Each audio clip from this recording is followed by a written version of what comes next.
Are you tired of missing crucial Discord messages because email notifications are off? Learn how to enable them in under 2 minutes. In this guide, I'll walk you through 10 simple steps to turn on email notifications for Discord, from settings to toggling each option. Open Discord on your computer or browser. Then, click the User Settings gear icon, usually near your username. Now, from the left sidebar, select Notifications to open the Notifications settings.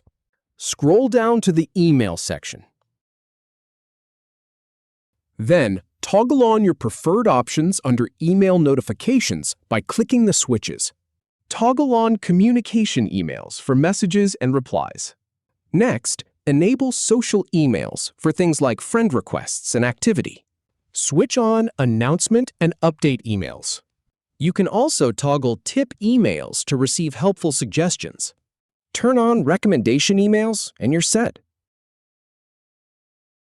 If you have any feedback or if any info is inaccurate, please leave a comment below. We'll do our best to answer or redo the video if needed. Thanks for watching.